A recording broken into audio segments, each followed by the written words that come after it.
The 4-2 Bears come off their bye week to play the 5-2 Commanders this Sunday at 4:25 here at Northwest Stadium. The Bears are on a 3-game winning streak, having won consecutive games against the Rams, the Panthers, and the Jaguars. Jayden Daniels is currently listed as week-to-week, so he may not play. Nonetheless, the Jayden Daniels-Caleb Williams comparisons have been happening since as early as January as the draft picture became more clear. Here's a little bit about what I had to say about Caleb Williams recently. Let me start by saying I don't like the Jayden Daniels-Caleb Williams comparison, but I get why people do it, especially after 2023. The number 2 overall pick of the 2023 NFL draft is outperforming the number 1 pick of the 2023 NFL draft. And so people are certainly trying to push that narrative again in 2024. It's not that Caleb Williams is doing bad, because he's not. It's just that the guy that they're comparing him to, Jayden Daniels, is doing exceptionally well. I made 4 graphs for us to reference today. The first one is passing yards. Okay, week 1 versus the Titans, he had 93 passing yards. Fast forward to week 6 versus the Jaguars, 226 passing yards. You see that trend line in the middle means that he's trending upwards. The next one is passer rating. Week 1 versus the Titans, 55.7 passer rating. Fast forward to week 6 versus the Jaguars, 124.4 passer rating. Very much trending upwards. The next one is completion percentage. Titans week 1, 48.3. Jaguars week 6, 79.3 completion percentage. And the last one is adjusted QBR. Week 1 versus the Titans, 25.5. Fast forward to week 6 versus the Jaguars, 88.4 passer ratings. The Bears defense has definitely been carrying this team, but that's exactly what you want if you have a rookie quarterback. You want to alleviate pressure from that offense. So Chicago's defense has been doing what it needs to do to alleviate pressure from Caleb Williams, from that offense, to have to put points on the board every week.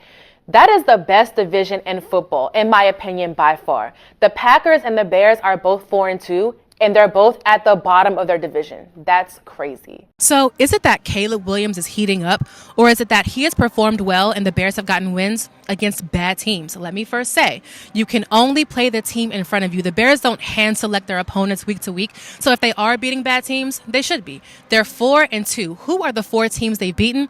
The Titans, who are now 1-5, the 2-4 Rams, the 1-5 Panthers, and the 2-5 Jaguars in their London game just before Chicago's bye. The teams they've lost against, the 5-2 Texans and the 4-3 Colts. They've won against teams who now have losing records and lost against teams with winning records. So now they face the 5-2 Commanders. Washington is coming off of a very dominant win against the Panthers. But who have the Commanders won against? The 2-5 Giants, the 3-4 Bengals, the 2-4 Cardinals, the 1-6 Browns, and the 1-6 Panthers. Their losses, the 4-2 Bucks and the 4-2 Ravens. So they also have won against teams with losing records and lost against teams with winning records. The difference? The Commanders are putting up way more points, and the Bears' defense is stopping their opponents from scoring more points.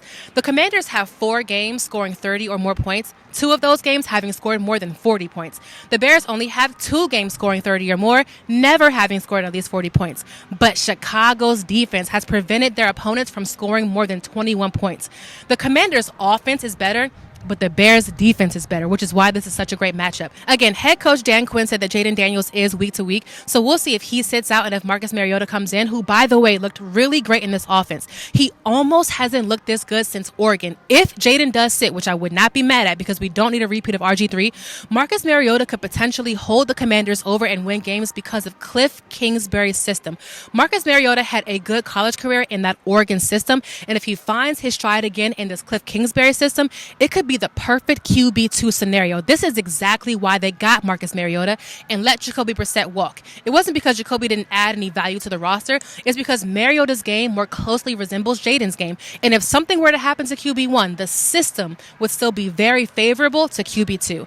The good thing is the Commanders have a good ground game that can hold them over just in case that passing game doesn't look right.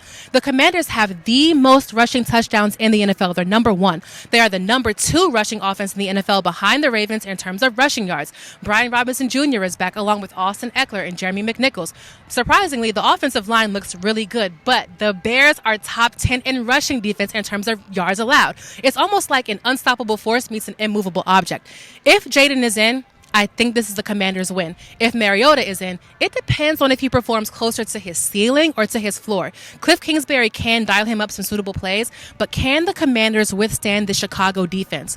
We'll see Sunday afternoon right here at Northwest Stadium.